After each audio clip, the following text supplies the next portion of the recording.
그때 예수께서 갈릴리 나사렛으로 부터 와서 요단강에서 요한에게 세례를 받으시고 곧 물에서 올라오실새 하늘이 갈라짐과 성령이 비둘기같이 자기에게 내려오심을 보시더니 하늘로부터 소리가 나기를 너는 내 사랑하는 아들이라 내가 너를 기뻐하노라 하시니라. 우리 예수님의 공생애의 시작, 하나님으로부터 받은 사명, 그 사명 앞에 예수님이 어떻게 시작하셨는가, 마가복음은 우리에게 오늘 가르쳐주고 있습니다. 예수님의 공생애의 시작은 세 가지 중요한 사건으로 시작되게 됩니다. 첫 번째는 예수님이 친히 세례를 받으신 것입니다. 예수님께서 세례를 받으셨다는 것은 우리의 죄를 대신 지시는 사역의 시작임을 알려주는 것입니다. 왜 그러냐?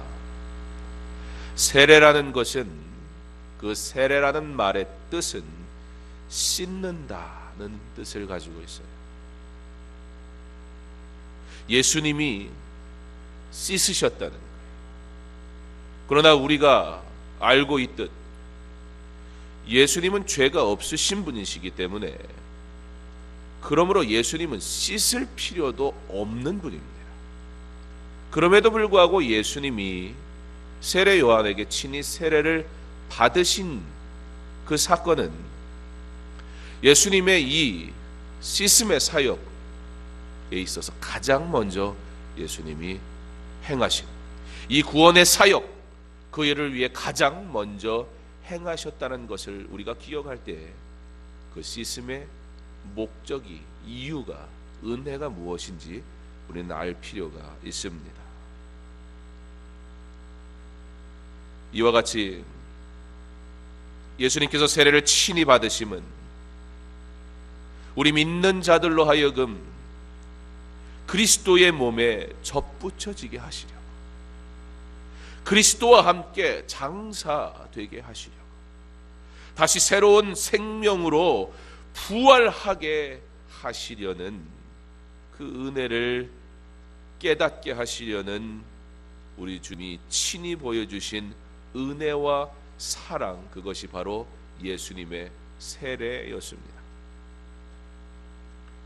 우리 주님은 그렇게 자신의 몸으로 복종하심을 통하여 세례가 그분과 우리 사이에 공동의 것이 되게 하셨어요. 아무 상관없는 이 인생, 주의 은혜를 바를 수 없는 이 인생이 오늘 씻음이라는 것을 통해서 우리 주님과 하나 되는 은혜에, 우리 주님과 관계되는 은혜에, 이제는 아무것도 아니었던 인생이 우리 주님의 은혜에 동참하게 되는 의미로서 우리 주님은 아버지께 순종함을 통해 죄 씻음 바 된 자들, 그들은 아버지께 영원히 순종하는 자로 살아가는 것이다, 그의 세례를 통해 우리에게 보여주고 있는 것입니다. 그러므로 세례는 은혜요 사랑이며 감격이고 내가 하나님의 자녀됨을 확실히 보여주는 것. 그러므로 우리가 앞서 찬양한 것처럼 나의 죄를 씻을 길은 예수의 피밖에 없다 고백하게 만드시는 은혜, 그것이 바로 예수님의 세례입니다. 그러므로 세례는 기독교에서 매우 중요합니다. 나의 죄를 고백하고 그리스도가 나의 구세주가 되심을 고백하고 하나님이 나의 아버지가 되심을 고백하는 것, 그것이 바로 세례입니다. 그렇기에 교회 모든 직분의 기본 자격이 세례부터 시작되는 것입니다. 그냥 내 재능으로 여기에서 그거 하는 거 아니에요. 내 열심으로 우리에게 자격이 부여되는 거 아니에요. 내 신앙의 연수로 부여되는 것도 아니고 사람의 투표로 내게 그러한 자격이 주어지는 것도 아니에요. 오직 세례, 은혜로부터 주어진 귀하고 복된 섬김. 그래서 교회의 모든 직분은, 그 모든 직분의 기본 자격은 바로 세례 교인이 됨으로 시작되는 것입니다. 반대로 내가 세례 교인이라면 그렇다면 어떠해야 합니까? 주님의 몸된 교회를 위하여 순종하는 것은 당연합니다. 세례를 받고서도 주의를 온전히 지키지 않고 하나님의 것을 구별하여 드리지 않으며 주신 달란트와 부르신 은혜대로 봉사하지 않는 것은 그래서 하나님 앞에 부끄러운 일이 되는 것입니다. 예수님이 친히 세례를 받으셨습니다. 예수님이 그렇게 복종하셨습니다. 그렇게 죄인 되었던 우리와 함께 하나님께 나아가는 공동의 은혜에 참여케 하신 것입니다. 죄 없으신 예수님이 세례를 받으신 이유입니다. 우리의 죄를 위하여 그렇게 우리 주님 철저하게 낮아지시고 우리를 은혜의 자리로 부르셨는데,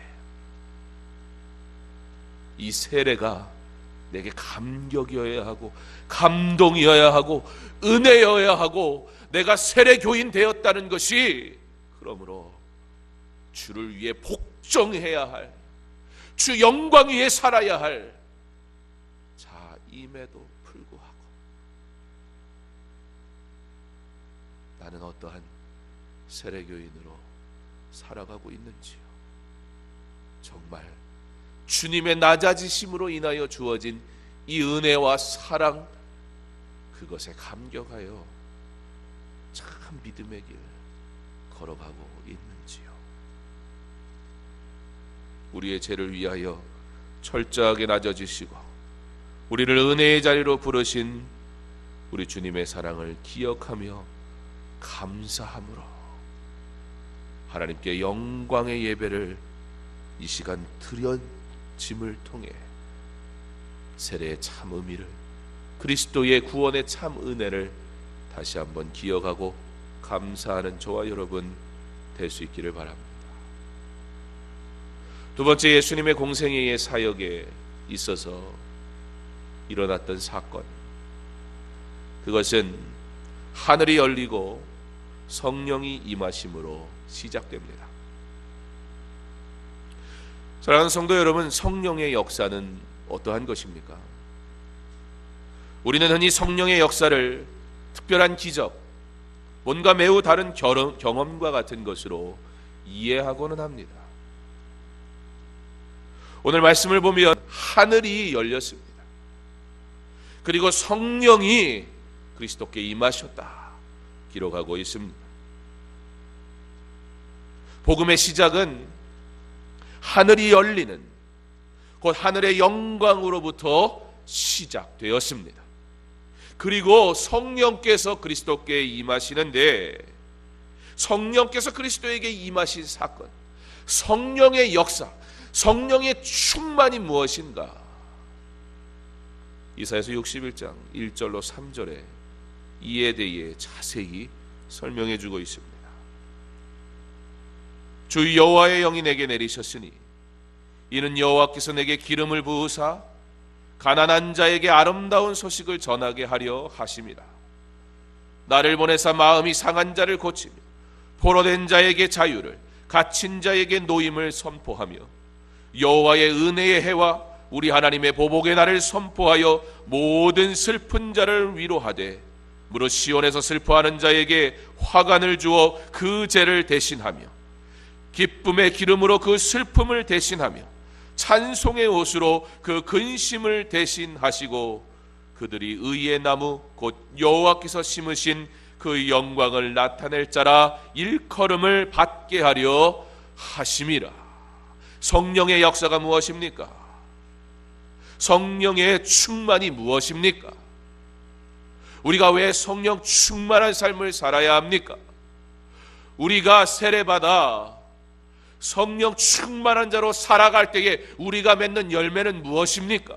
우리에게 주신 명령은 무엇입니까? 우리가 순종해야 될 것은 무엇입니까? 우리가 성령 충만한 자라 얘기한다면 우리의 삶에 어떠한 일들이 나타나야 합니까? 어떠한 기적이 나타나야 합니까? 도대체 어떠한 기적을 바라며 성령의 은혜를 구하고 계십니까? 어찌 성령의 역사가 한낱 외적으로 보여지는 기적과 같은 것으로 내 수준에서 해석될 수 있습니까? 예수님은 세례를 통해 그의 사명의 첫 발을 내디디셨습니다. 동시에 성령의 인도하심을 받으십니다. 그렇게 예수님은 복음의 길로 나가셨습니다.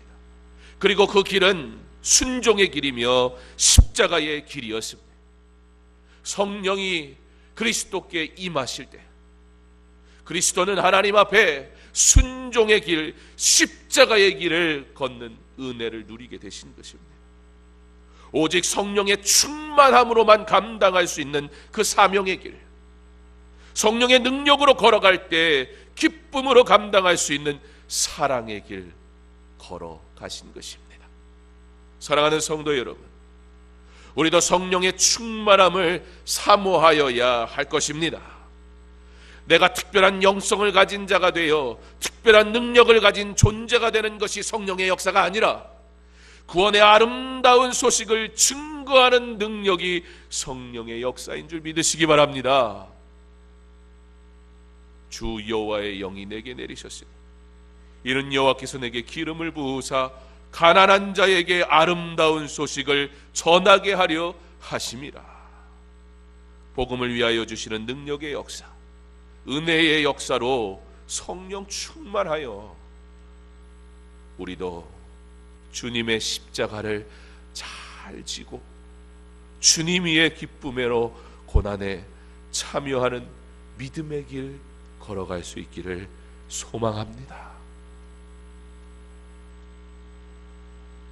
세례교인이 되어 하나님의 은혜로 직분을 받은 우리 어찌 그것 감당하려 하십니까? 성령의 충만의 삶을 사모하십시오. 그때에 여러분의 삶에 성령 충만함으로 인하여 맺는 열매의 놀라운 은혜를 누리게 될 것입니다. 여러분의 직분 감당함이 성령 충만함의 능력으로 복되게 감당되어질 것입니다. 예수님의 공생애의 시작에 있어 세 번째 중요한 사건, 그것은 성부의 음성을 들으심으로 시작되었다는 것입니다. 하나님께서 우리 예수님 향해서 뭐라고 말씀하세요? 사랑한다, 그렇게 말씀하세요.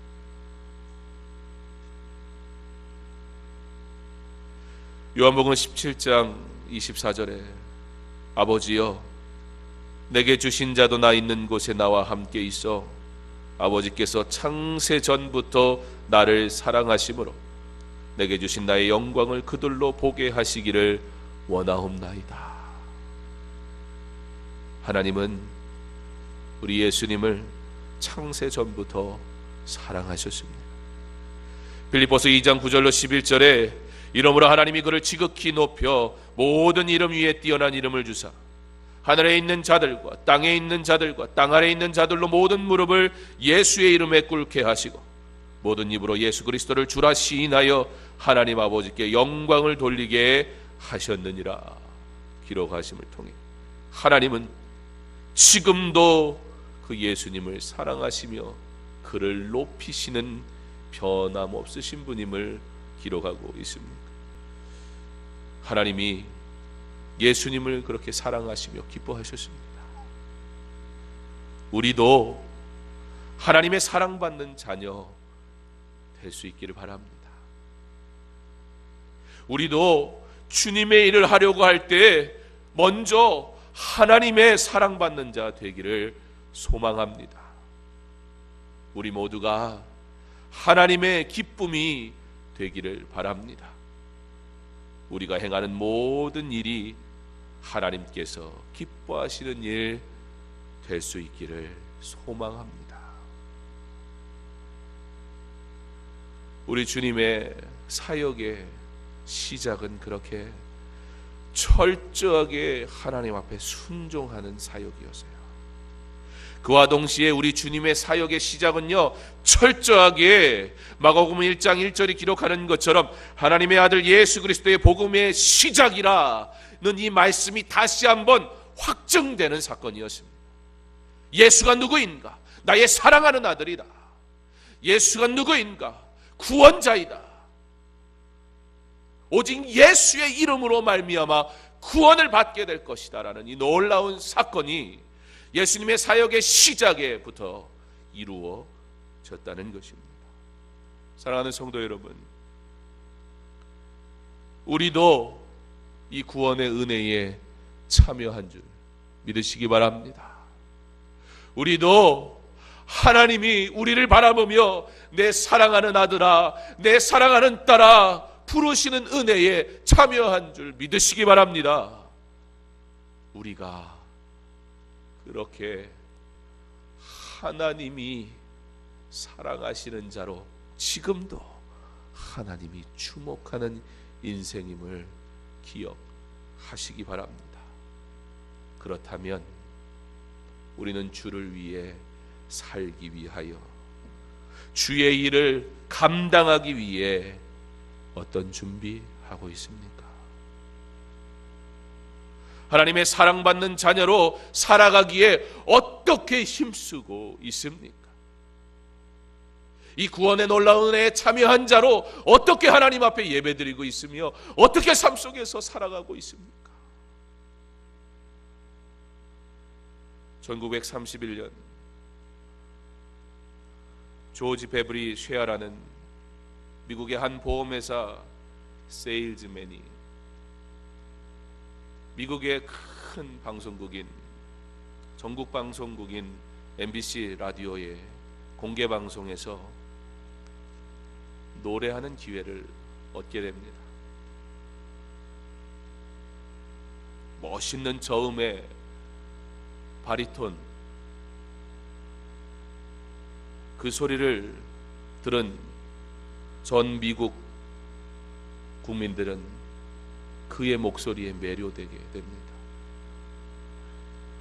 보험회사 세일즈맨이었다가 한순간에 일약 스타가 돼버립니다. 갑자기 유명 스타가 된 그에게 방송사에서 러브콜이 오기 시작하는데, 우리와 계약하자고 찾아오기 시작하는데, 이제 그의 인생은 출세와 돈이 보장된 화려한 길이 돼버립니다. 그런데 그럼에도 불구하고 왠지 그의 마음속에 기쁨보다는 두려움이 밀려들어서 견딜 수가 없어요. 그래서 그가 조용히 머리 숙여 하나님 앞에 기도합니다. 그가 기도하는 그 시간에 그의 어머니가 하나님 앞에 엎드려 기도하는, 출세길이 다 열려서 이제는 돈방석 위에 앉아 살아가야 될 그 아들이 그것을 기뻐하기도 하지만 한편으로 두려운 마음에 기도할 때 그의 어머니 그의 곁에서 그와 함께 기도하기 시작합니다. 어머니 마음속에도 아들의 출세의 길이 눈앞에 보이는 건 사실이지만 아들이 기뻐하지 않는 모습 속에 어머니도 기뻐할 수가 없었습니다. 기도하던 중에 어머니가 사랑하는 아들 책상 위에 조그만 쪽지 하나를 갖다 놓습니다. 그 아들이 어머니가 가져다 놓은 종이를 펼쳐서 봅니다. 어머니가 자주 읽으시던 밀러 부인의 한편의 기도의 시가 거기에 적혀 있습니다.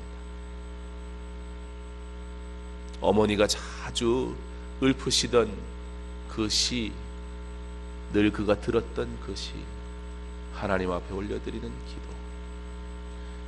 그 밀러 부인의 그 시를 그가 조용히 읽다가 그의 마음속에, 두려움이 있던 그의 마음속에 하나님이 감동하십니다.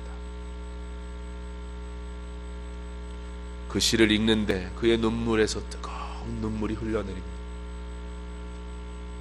그리고 그 마음에서 하나님이 그 시의 고백으로 찬양하게 하십니다. 그가 급하게 멜로디를 써내려갑니다. 그렇게 만들어진 찬양이 바로 찬송가 94장 주 예수보다 더 귀한 것은 없네. 주 예수보다 더 귀한 것은 없네. 이 세상 부귀와 바꿀 수 없네. 영죽을 내 대신 돌아가신 그 놀라운 사랑 잊지 못해. 세상 즐거움 다 버리고 세상 자랑 다 버렸네. 주 예수보다 더 귀한 것은 없네. 예수밖에는 없네. 우리 너무나 흔하게 불렀던 찬양은 아닌지요?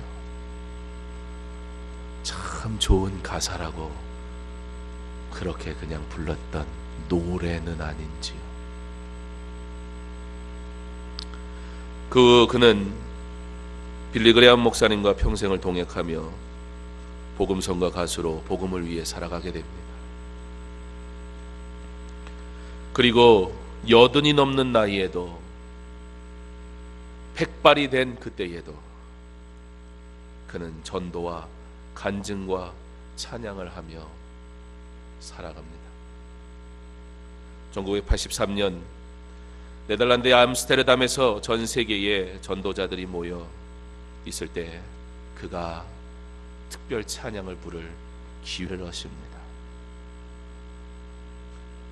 찬양이 끝나자 장내에 수많은 사람들이 일어나서 끝없는 박수 갈채를 보냅니다. 그 박수가 다 끝난 후 그가 남긴 마지막 한마디, 그곳에 있던 모든 사람들을 오랫동안 숙연케 했습니다. 감사합니다. 그러나 나는 여러분이 주신 박수갈채와 그리스도를 바꾸지 않겠습니다. 사랑하는 성도 여러분, 왜 예수 믿습니까? 사랑하는 성도 여러분, 여러분에게 주어진 이 직분이 세상 그 어떠한 직책보다 귀하게 여겨지십니까? 이 직분 때문에, 이 부르심과 사명 때문에 그 모든 것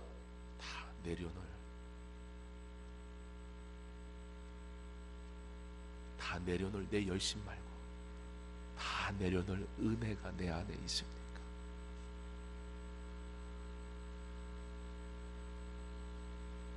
세상 것은 잠시 내려놔도 주 예수의 은혜는 결코 내려놓을 수 없는 믿음의 고백을 하는 진짜 믿음의 길 걸어가지 않으시겠습니까? 잠시 있다가 사라질 것, 왜 그것을 위해 영원한 것을 놓칩니까? 사람의 박수 갈채를 들을 수 있는 기회, 그러나 그것과도 비교할 수 없는 예수 그리스도의 사랑이 내 안에 있어 날마다 행복하고 기쁘고 즐겁고 그렇게 살아가지 않으시겠습니까? 복음서의 저자들은 복음에 대해서 기도할 때 복음, 이 복음이라는 단어를 쓸 때 이 복음은 곧 우리 주님의 복음이라 그렇게 기록합니다. 마가가 주인공이 아니에요. 복음서에 나오는 수많은 사람들 등장하지만 그들 아무도 아무것도 아니에요. 오직 예수. 말씀은 예수에 대한 기록뿐입니다. 그리고 그 예수의 복음이 무엇입니까? 예수에게 임한 성령이 무엇입니까? 바로 십자가의 길이요, 순종의 길이요, 아버지께 올려드리는 영광의 길이었습니다.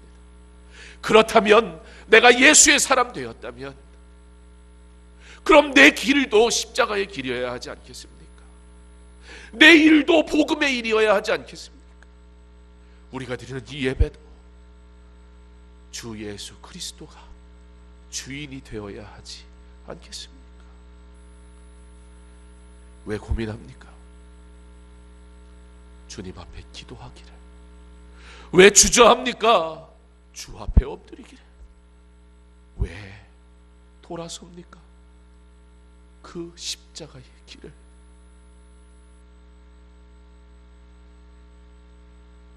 그리스도가 나의 전부가 되는 믿음의 길 걸어갈 수 있기를 바랍니다. 그리스도 안에서 참 기쁨을 누리는 우리의 믿음의 길, 이 한 주도 걸어가기 바랍니다. 구원의 참 은혜를 누리는 자 된 우리임을 믿을 수 있기 바랍니다. 그러므로 이 은혜에 합당한 하나님이 기뻐하시는 열매 맺는 복음의 시작이요 복음의 전부 되시는 예수 그리스도의 은혜 가운데 승리하며 예수로 인하여 기뻐하는 저와 여러분의 믿음의 길, 복된 길 될 수 있기를 주님의 이름으로 축원합니다. 주 예수보다 귀한 것은 없습니다. 예수 밖에는 없습니다. 이 한 주도 나의 일, 나의 길, 나의 모든 것 주 예수의 영광을 나타내는 일, 길, 모든 것 되게 하여 주시옵소서. 내가 예수 믿는 사람입니다. 그것이 나의 기쁨입니다. 내 평생에 이 기쁨만 누리며 살아가게 하여 주시옵소서. 예수님의 이름으로 기도합니다. 아멘.